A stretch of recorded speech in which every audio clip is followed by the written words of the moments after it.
Viu, Hernani? É muito de conversar. Hoje vai ser rápido. Ah, é? O assunto é Ah, muito simples. simples? Qual é o simples? Aí, ó, Qual é? deixa eu botar ali.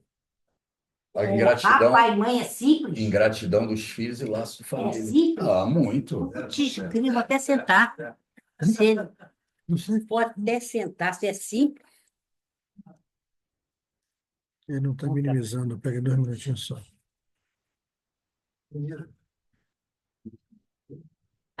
Exato, vem cá. Não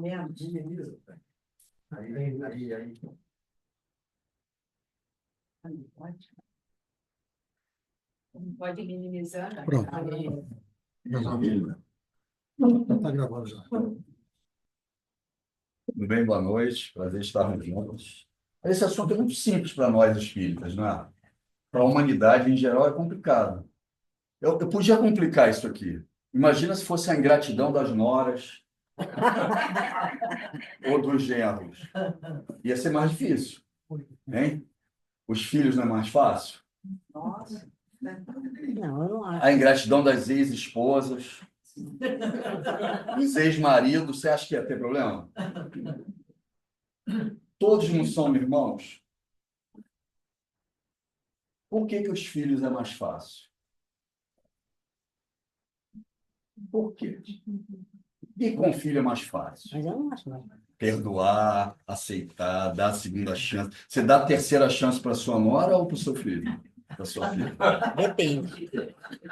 Depende de quem tem razão. Os filhos, né, por causa dos laços consanguíneos, nós já nascemos dando um tratamento diferente. Por que isso acontece? Porque isso vem desde o reino animal. As leoas não cuidam dos filhotes dela diferente do outro. Os cachorros não cuidam.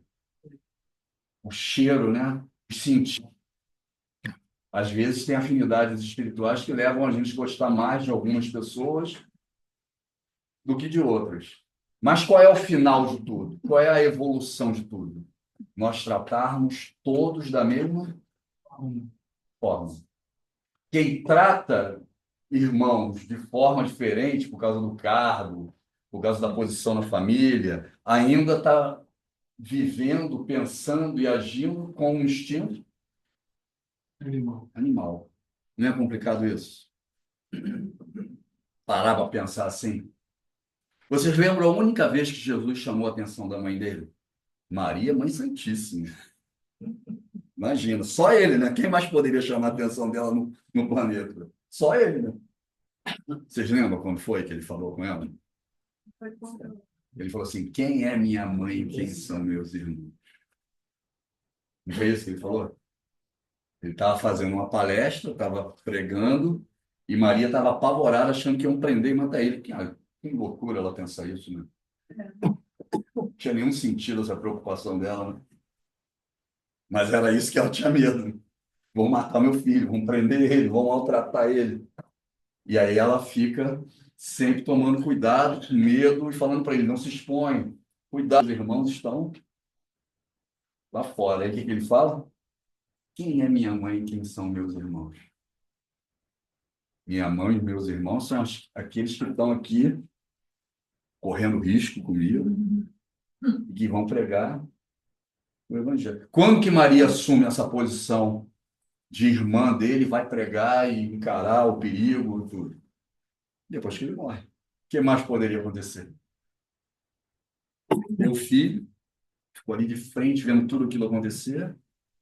Ele volta, aparece no terceiro dia, né? Ela estava junto com os discípulos quando ele aparece dentro da sala fechada, né? Na materialização luminosa que ele faz. E naquele momento ela fala: era tudo verdade.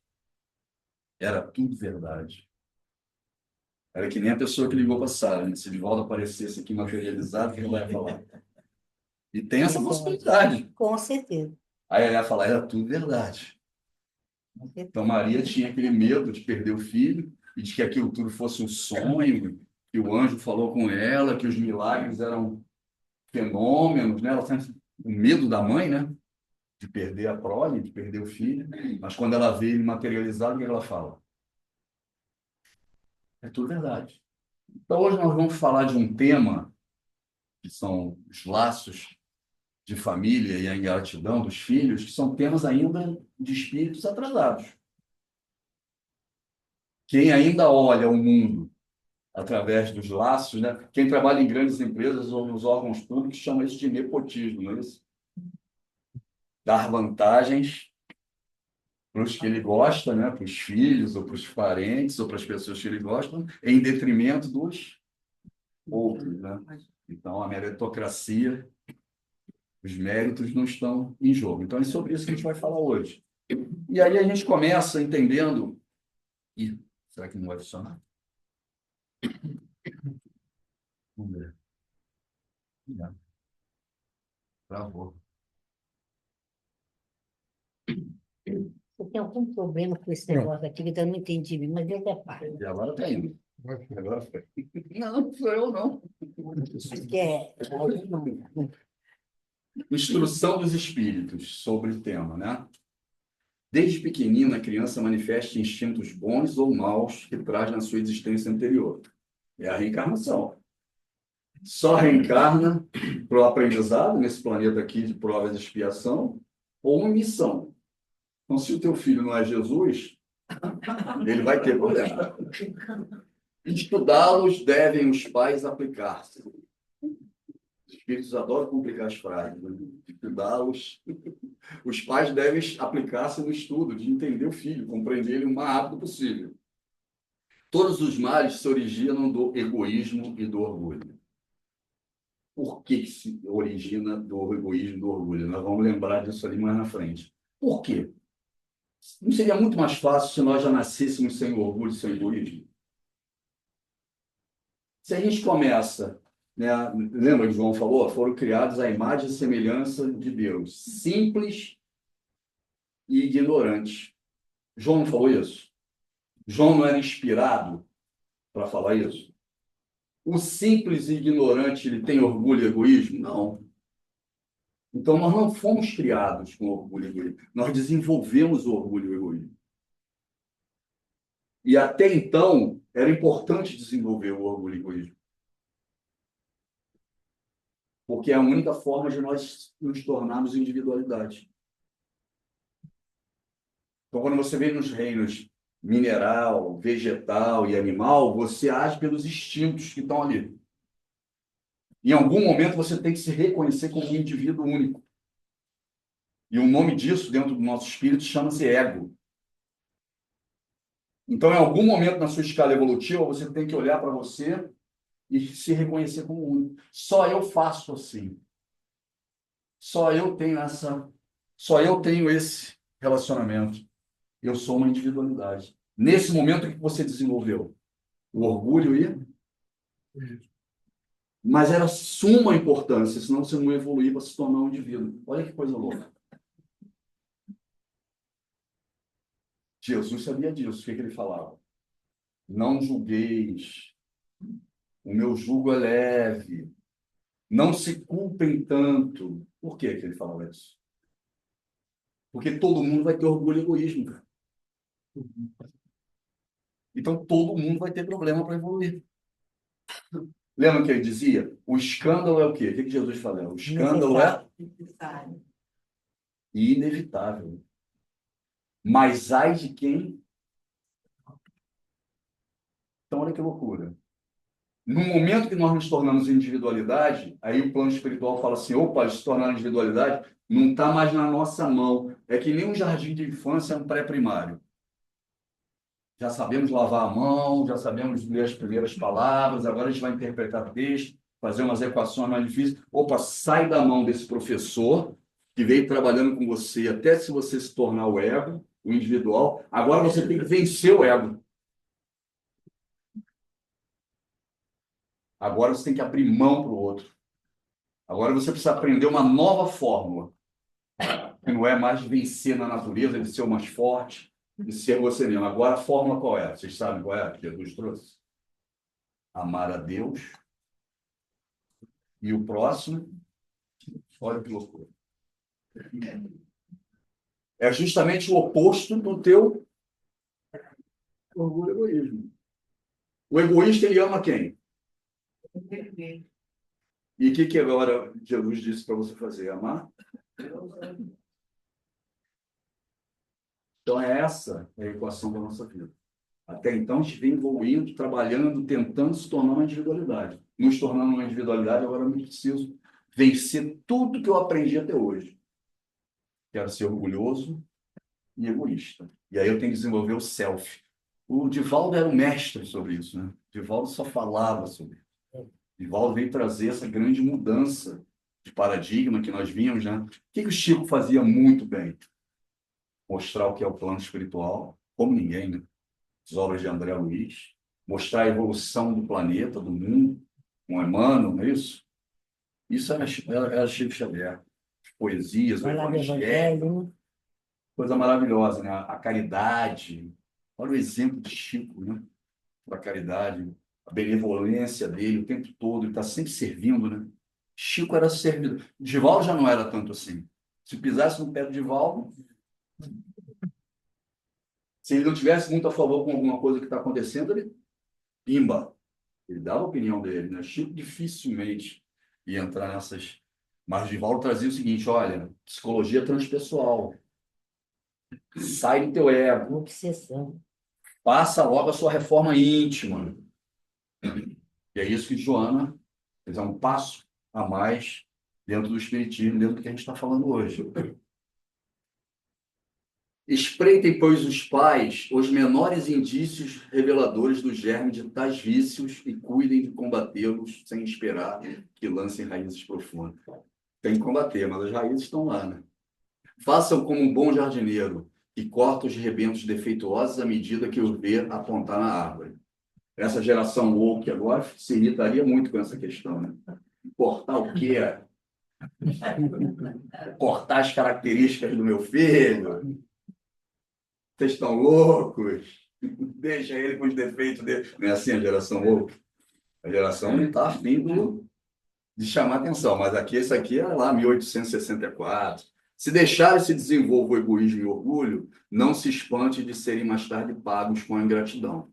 Quando os pais hão feito tudo o que devem pelo adiantamento moral de seus filhos, se não alcançam êxito, não tem que se inculpar e podem conservar tranquila consciência, porque depende do filho que você recebe, depende do espírito que está perto de você, das pessoas que você relaciona, não tem jeito. A gente vai até um determinado, até onde a gente consegue, né? Os filhos são de quem, na realidade? Todos nós. Deus. Se todos somos filhos de Deus, nós somos o quê entre nós? O que Jesus é nosso? O que um ET é nosso? E isso é que a gente vai ter que mostrar para o resto do mundo, porque logo, logo nós vamos descobrir vida visitando a gente em outros planetas, está próximo. Os documentos já estão sendo liberados, os governos vão ter que conversar sobre o tema, e naquele momento, o que a gente vai dizer? Somos filhos do mesmo Pai. Então, esse ET aí, ele é o que é nosso. Vai ser difícil essa conversa. Será que eu vou ser chamado para conversar sobre isso? Mas é a realidade. Aí, a amargura muito natural que então lhe advém da improdutividade de seus esforços, Deus reserva grande e imensa consolação na certeza de que se trata apenas de um retardamento, que concedido lhes será concluir noutra existência a obra agora começada e que um dia o Filho ingrato os recompensará com o seu amor. Isso é a base. Isso é a base do Espiritismo, isso é a nossa vida. Quem que a gente recebe nos laços de família? Aqueles que nós temos muitos problemas. Lembra? Eu tenho que perdoar 40 vezes? Era minha nora, meu genro, eu perdoei 4, não foi suficiente. O ingrato continuou fazendo besteira, enchendo o saco. Cunhado, então, meu amigo. Só que agora eu recebo ele como filho. Aí eu vou por 70 vezes 7. Até...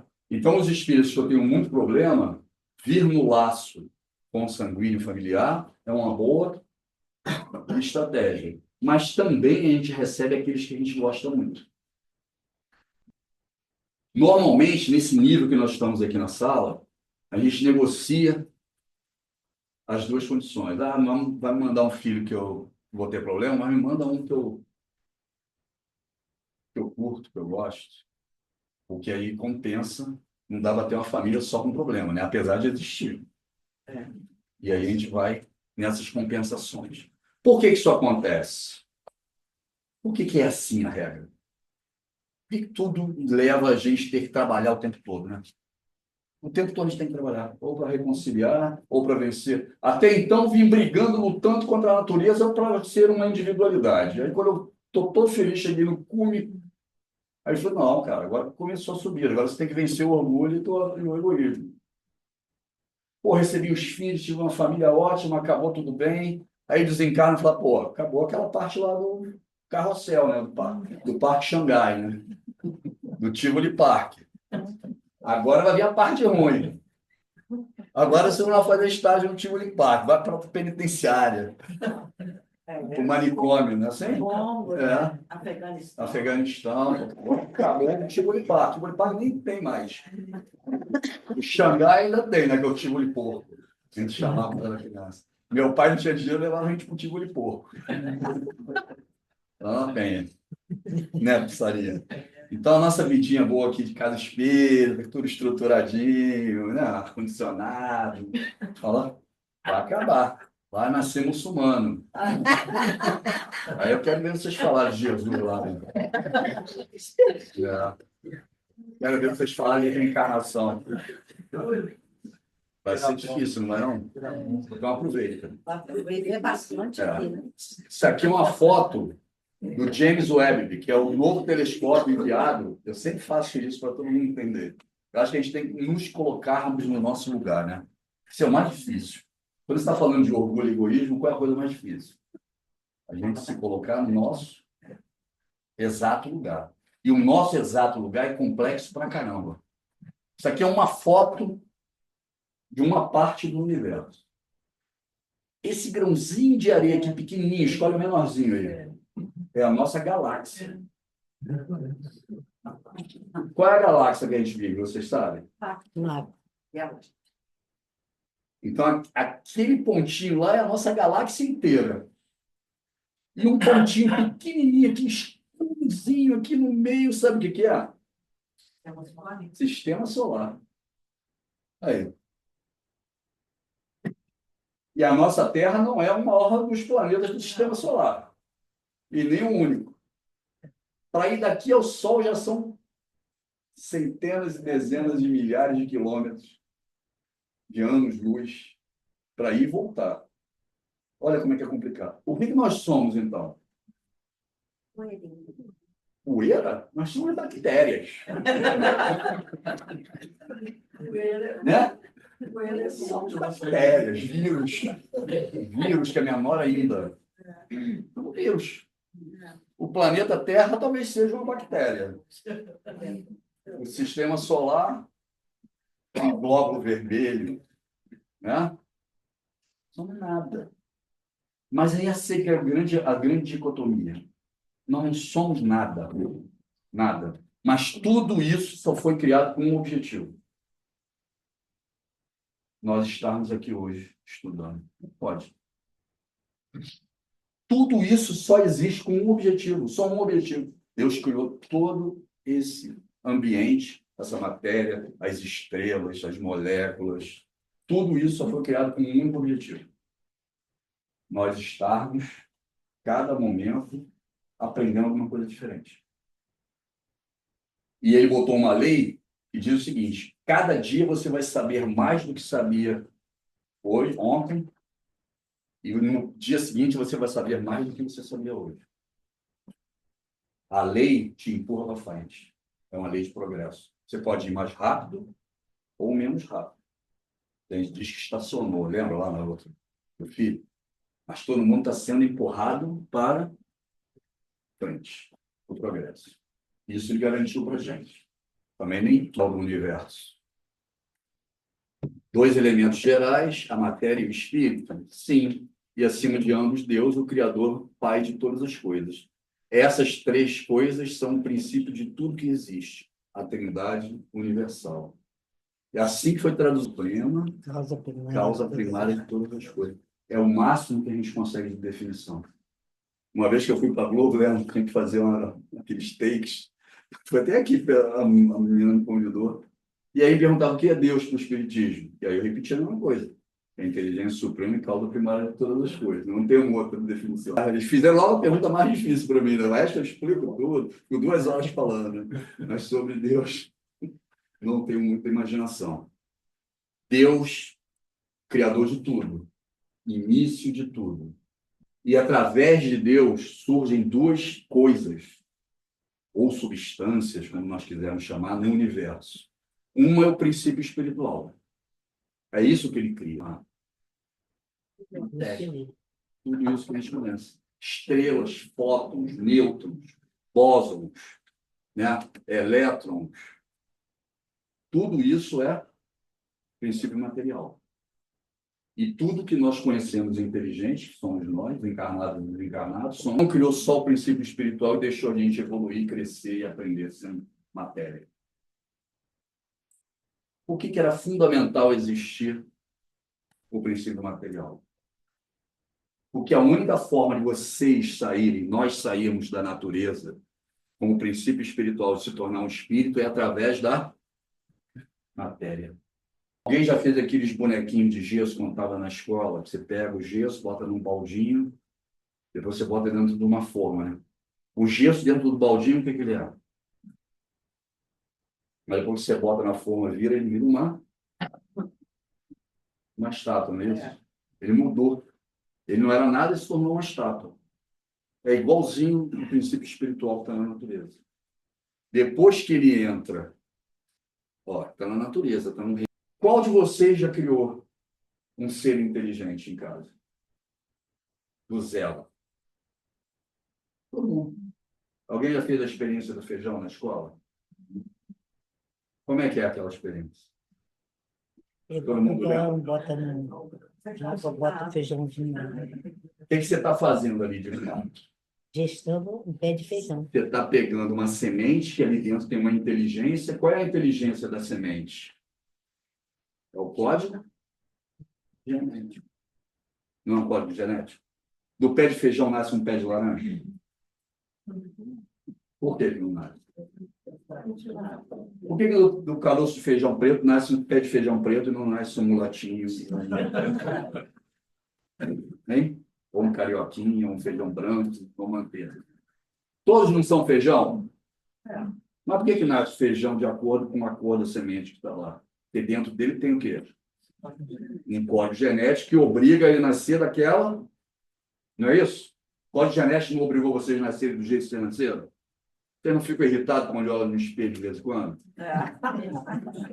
Pô, queria um código genético diferente. O que o Cauã Raymond tem que eu não tenho?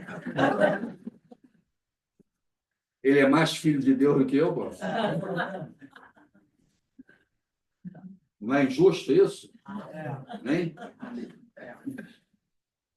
Então, quando você está na natureza e você entra dentro do carocinho de feijão, lá, a energia, naquele momento, o princípio espiritual, ele, quando sair do pé de feijão, ele não é mais um princípio espiritual, concorda? O princípio é o início. Quando ele sai, você colhe o feijão, você mata o pé de feijão, ele não é mais um princípio espiritual, concorda? O que ele é no plano espiritual, quando você tira o pé de feijão? Ele é um pé de feijão. O que ele sabe fazer dali para frente? Crescer sementes de feijão para se desenvolver e se tornar. Não foi isso que ele aprendeu?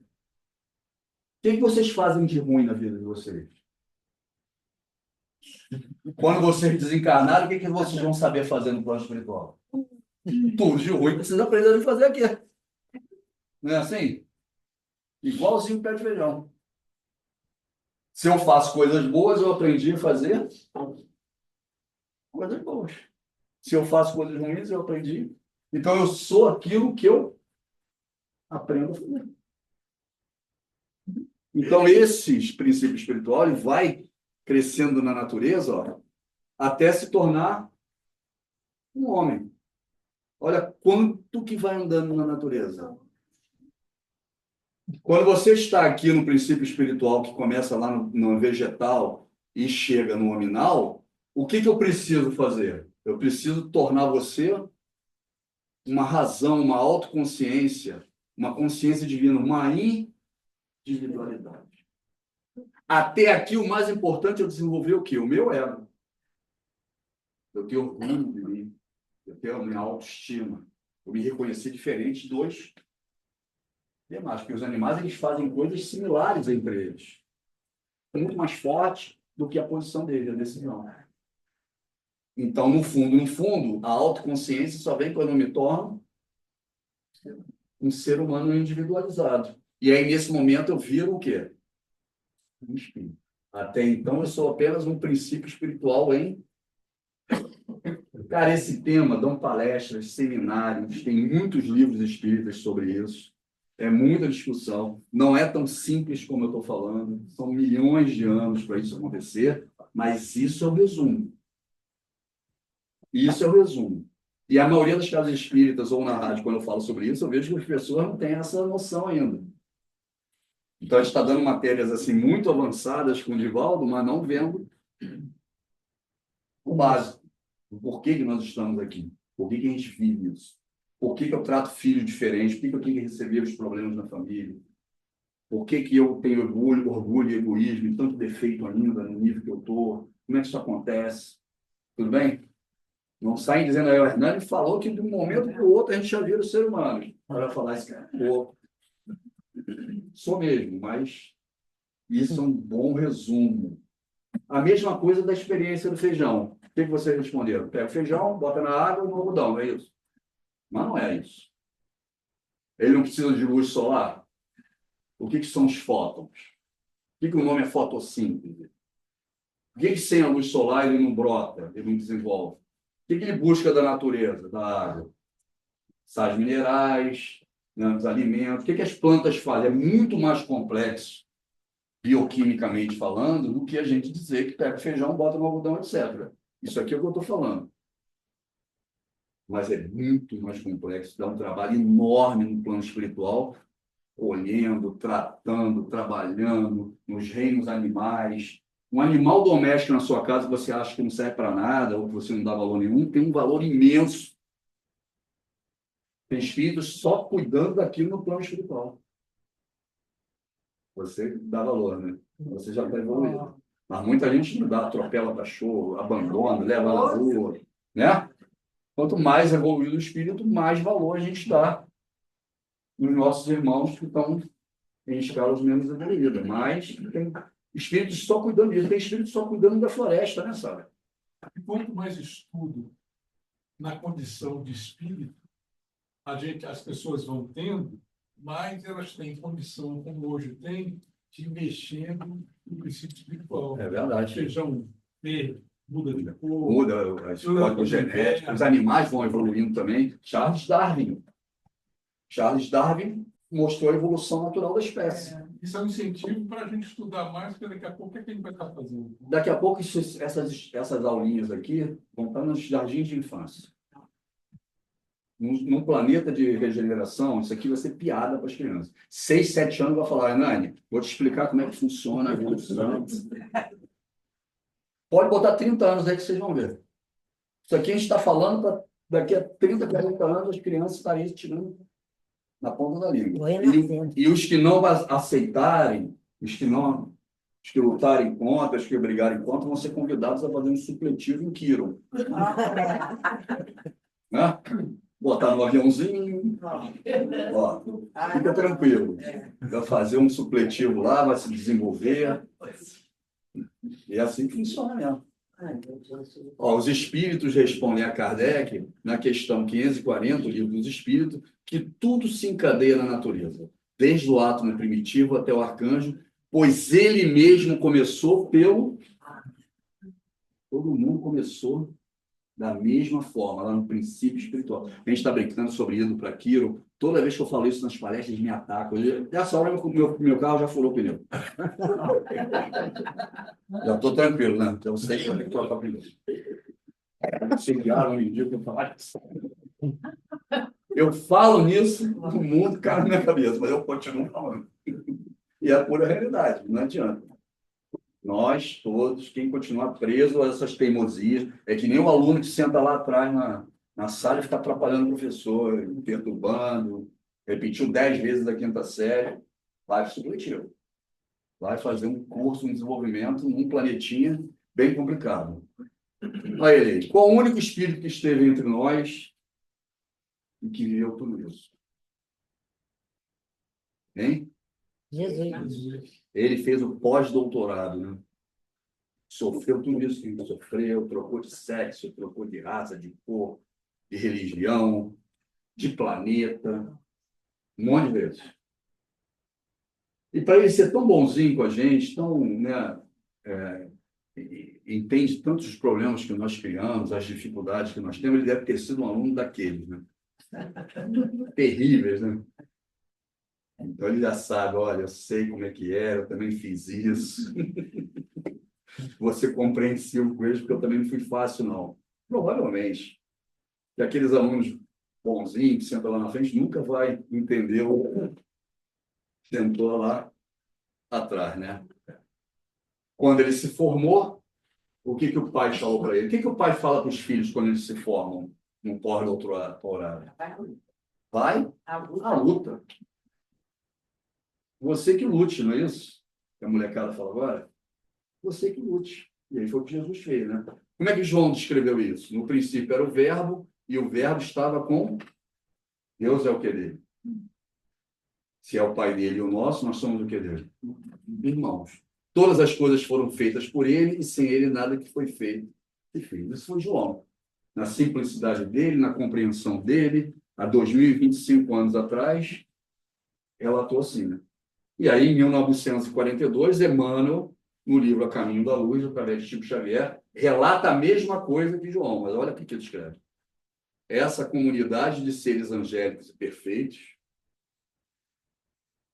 do qual Jesus é um dos membros divinos, quer dizer, Jesus não estava sozinho, apenas se reuniu nas proximidades da Terra, nosso planeta, por 2 vezes no curso dos milênios conhecidos.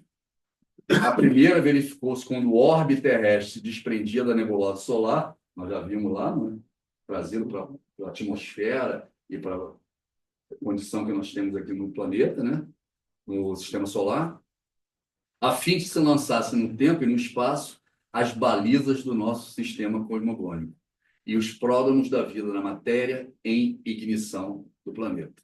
A outra vez foi quando Jesus encarnou. Então, quando Jesus encarnou, ele não estava sozinho. Tinham espíritos puros como ele, né? Ó, angélicos e perfeitos. Quem são esses espíritos angélicos perfeitos? Nós demos um nome para eles. Quem era que Jesus falava? Pai, Espírito Santo. Filho. Quem é o Filho? Espírito Santo. Espírito Santo. Então tinha Deus. Toda hora Jesus falava, Pai, posso fazer? Jesus e espíritos do mesmo nível dele suportando. E nós não compreendíamos isso, dissemos que era o quê? Espírito Santo. E aí criamos a Santíssima Trindade. Tudo começa a fazer sentido? É assim que funciona. Jesus sabia que precisava educar a gente. Quando a gente tem filho, neto, crianças na creche que não estão educados, o que a gente pensa fazer? Educar. Escola, né? Não é? Basicamente, a gente pensa, ó, os alunos estavam aqui, estavam desenvolvendo, crescendo, nascendo, se individualizando, né? Populando o planeta Terra. São milhões de anos para chegar nesse nível que a gente está agora. Só de ser humano são 60, 70 mil anos nessa condição que a gente já tem aqui. Imagina o que teve de milhões antes para chegarmos a essa condição. Então, os alunos somos nós, os espíritos. O que mais que é necessário? Escola. Olha lá. Jesus não criou a escola? A gente cria a escola de uma hora para outra. Tem que ter um terreno, né? Preparar os alicerces, a infraestrutura, quantas salas vão ser, para quantos alunos vão ter. Não é assim que a gente faz? Quando você vê uma criança na rua e tem certeza que ela deveria estar indo para a escola ou voltando da escola, por que você acha isso? O que define? Quando você olha e fala assim, essa criança está indo para a escola, ela está voltando para a escola. Jesus pensou a mesma coisa. Como é que esses alunos vão frequentar a escola? Lembra que você tem que passar pela inteligência genética para aprender novos truques? Enquanto você está nos reinos inferiores, a inteligência genética é para você se tornar um ser humano. Mas depois que você está no ser humano, o que você tem que fazer para ganhar a inteligência a cada encarnação? Mudar o quê? O seu código genético. Não é isso?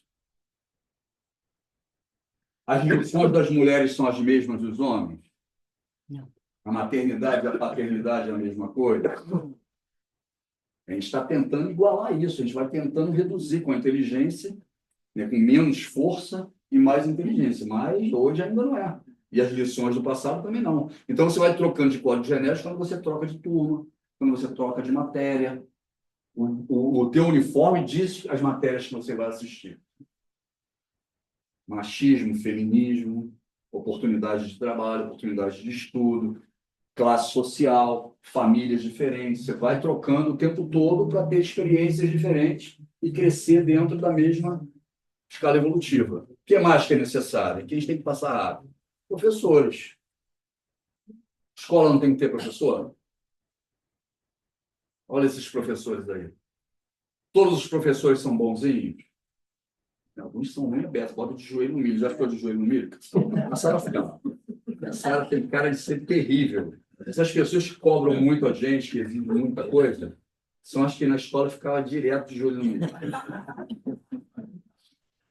Sobrou para mim. Com certeza. Não é? Sobrou para mim. O que mais? Materiais didáticos, ó. Torá, a Bíblia. Tem muito, né? Só no Espiritismo, quanto que a gente tem? Nós somos uma das religiões que tem mais material didático no mundo, né? E continua surgindo porque a gente precisa evoluir junto com a ciência, junto com a filosofia. Então, fica aí. O que mais? O que define se você passou de ano ou não, se suas notas estão azuis ou vermelhas? Mas a prova, elas ficam depois anotadas onde? O que as crianças ficam doidas? Boletim. No boletim. Boletim é a pior coisa, eu deixo no final, porque... O que é o nosso boletim? Hein? É o histórico do aprendizado. É o nosso perispírito. Cada bolinha dessa aqui escura é uma nota vermelha. E cada luzinha dessa que sai é uma notinha azul. Como é que Deus fez isso? As coisas ruins que eu faço normalmente estão ligadas a coisas materiais. Dei um tiro em alguém, esfaqueei alguém, roubei alguma coisa, traí. O que vem na sua mente? Aquilo que você fez. E aí que lá traz moléculas ao redor do seu espírito. Quando eu me perdoo, quando eu faço uma coisa boa, quando eu amo a Deus e o próximo como a ti mesmo, o que eu faço com essa molécula? Eu tiro ela e aí a luz. Alguém leu Voltei? Dom Jacó, Chico Xavier? Frederico Figner. Conheço o neto dele. Ateu convicto. O empresário também igual a ele, falou, Melo, se prepara. Por quê? Frederico Figner era presidente da federação, queria muito fazer o bem, estava ligado, mas ainda era muito preso às coisas materiais. Então, o espírito dele era opaco, era apagado, né? Ele ficou muitos anos no plano espiritual, aí o Chico relata tudo até ele voltar a ter uma condição de luz. Como Se os achava que irmãos ia dele... chegar lá e ia estar. ele achou que ia chegar tinindo, né? Quando ele viu lá os meninos e as meninas que enchiam os copinhos d'água fluidificada, tudo brilhando, e ele não. Falou, caramba, fui presidente da federação. Por que não? Mas aí é uma questão individual e interior de cada um. O boletim. Quais são as escolas que nós sabemos que existem no universo? Os níveis de escola. O primeiro são os quê? As escolas primitivas. que nós vivenciamos desde a formação do planeta até a Idade Média, mais ou menos. Quando metade dos alunos dessa escola, metade dos habitantes dessa escola, já querem fazer as coisas certas, não sabem ainda, mas querem. O que você querer fazer uma coisa certa e não conseguir fazer? Alguém já tentou fazer uma receita da Ana Maria Braga? Tá?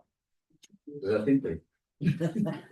Quero anotar certo? todos os ingredientes certinhos, sabe? Tudo no detalhe.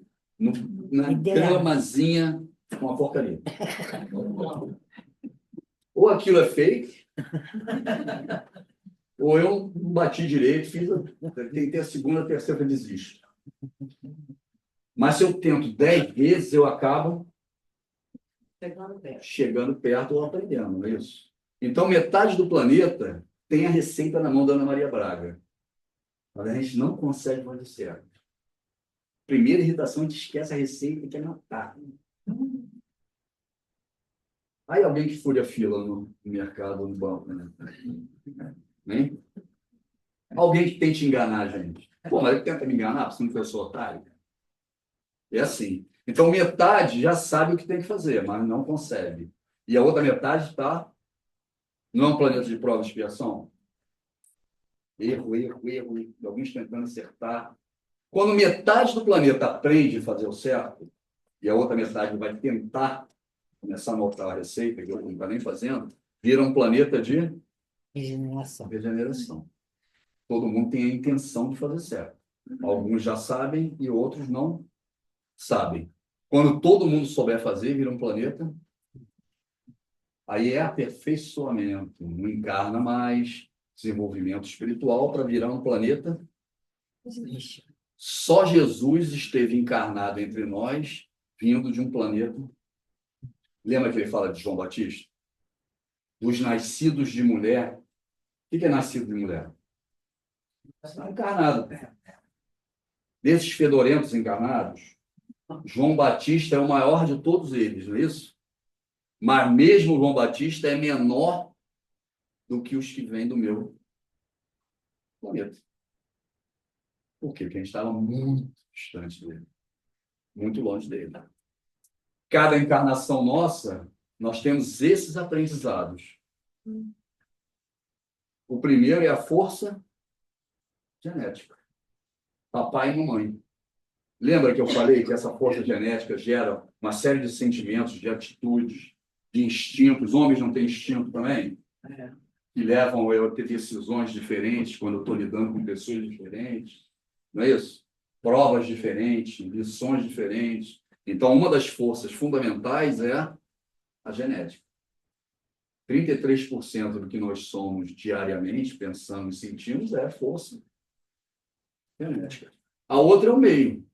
O que eu como, o que eu bebo, onde eu estudo, a língua que eu falo, se eu sou muçulmano, se eu sou de um país cristão, se eu tenho liberdade religiosa, né? Se eu sou um país mais ligado à arte, à ciência, se eu sou um país de terceiro mundo, não é isso? O meio não influencia muito do que nós somos? 33% também. Ó. E o resto é herança espiritual. Tudo que eu aprendi, eu não lembro exatamente, mas tenho as minhas intuições. Tenho minhas predileções, minhas características inatas, talentos. Não é isso? 33% para cada um desses. Somando os três, dá quanto? 99%.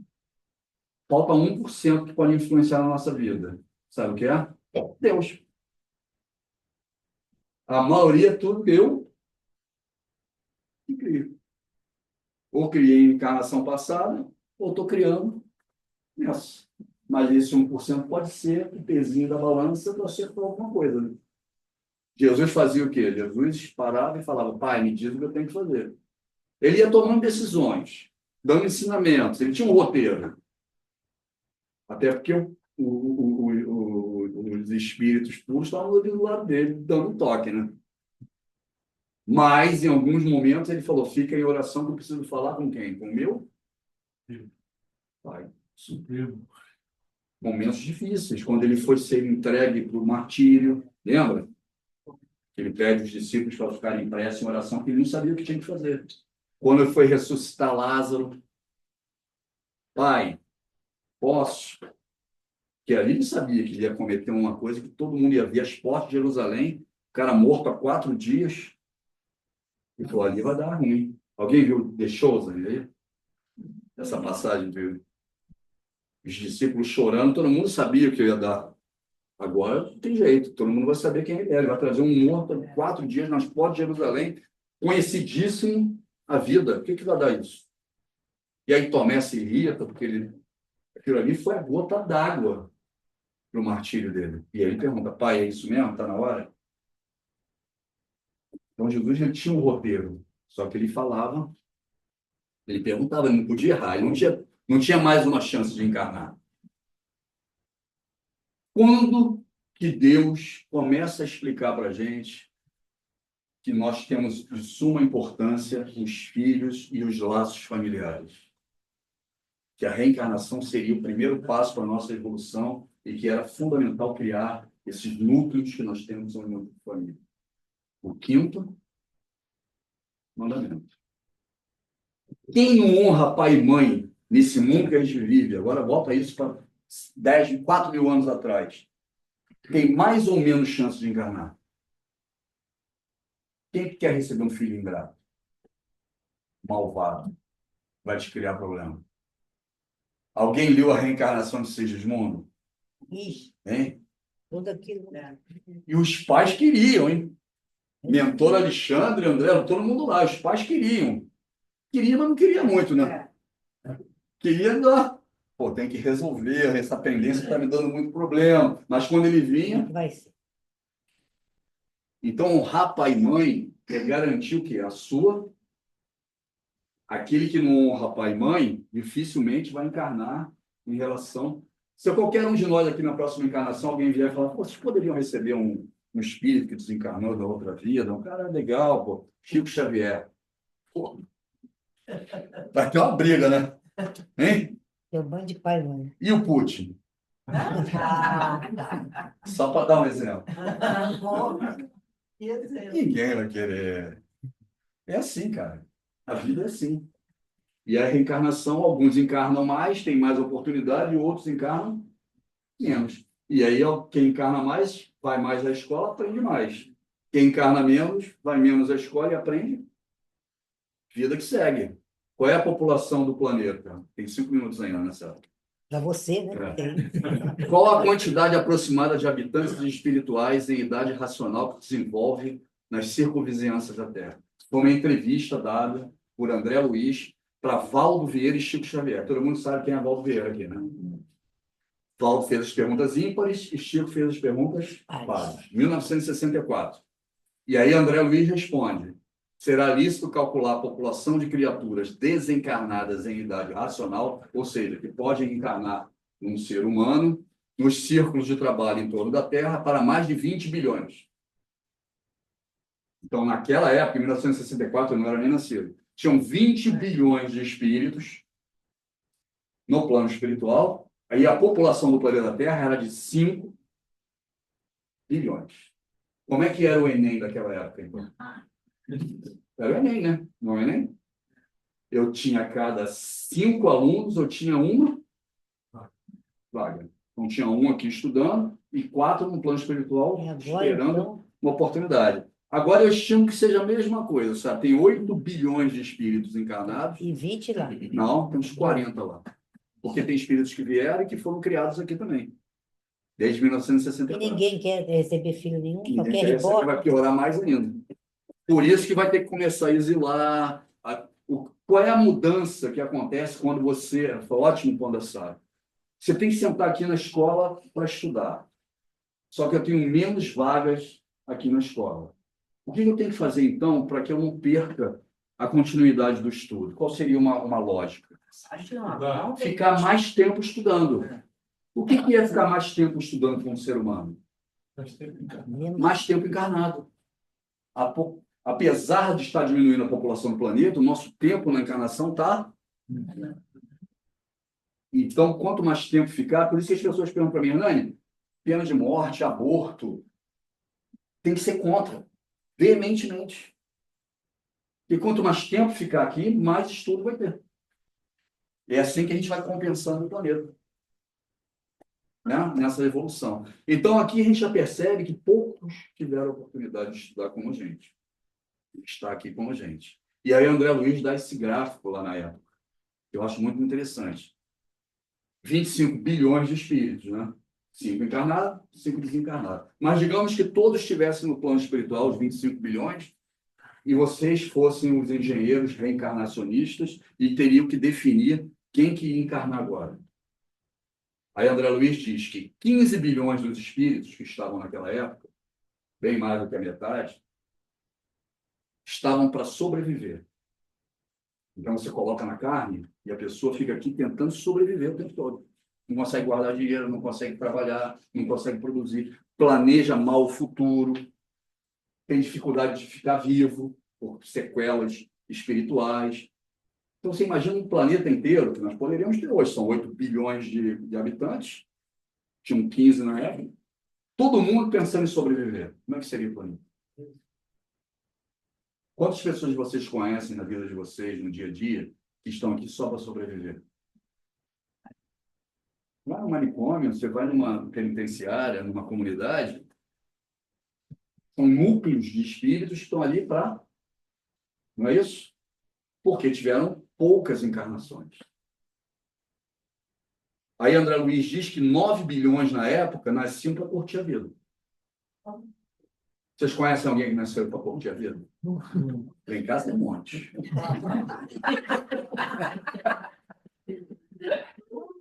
Vocês conhecem? Não vira trabalho, vira passeio. Adora. Curtir a vida é a palavra mágica, não? E a gente vê que o planeta hoje tem mais espírito curtindo a vida do que sobrevivendo. O orgulho está lá em cima, o egoísmo, curtir a vida. Né?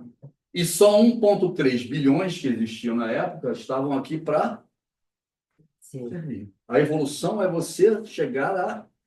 sim. Então, tinha mentor para todo mundo que estava encarnado? Tinham 5 bilhões de espíritos encarnados. E só 1,3 estava aqui para servir. Nem todas as encarnações eram programadas, nem todos tinham assistência. Os mentores estavam nos lugares onde iam produzir mais estudo e desenvolvimento, que nem os melhores professores, não é assim? As melhores universidades. É assim que funciona o plano espiritual. E aí acabou meu tempo. Eu ia falar sobre o homem, mas No, nunca dá tempo, né, sabe? agora Eu tô faço acostumado. igual o mineiro. Nu. Nu.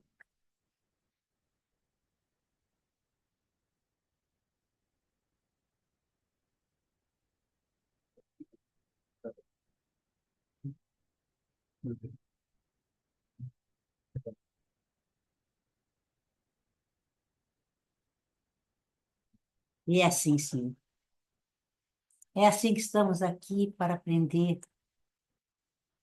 e olhando todas essas maravilhas que o Hernani nos trouxe, às vezes nos dá uma tristeza e dizer, meu Deus, será que eu perdi muito tempo? Será que eu ainda tenho tempo de voltar atrás ou seguir à frente buscando o prejuízo que tive?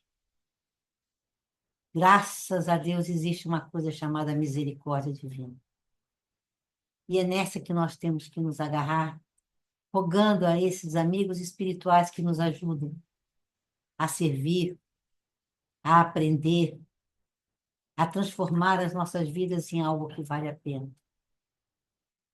Portanto, Senhor, que nós possamos aprender com esse que partiu para a espiritualidade ontem à noite e que nos deixou um legado maravilhoso de aprendizado.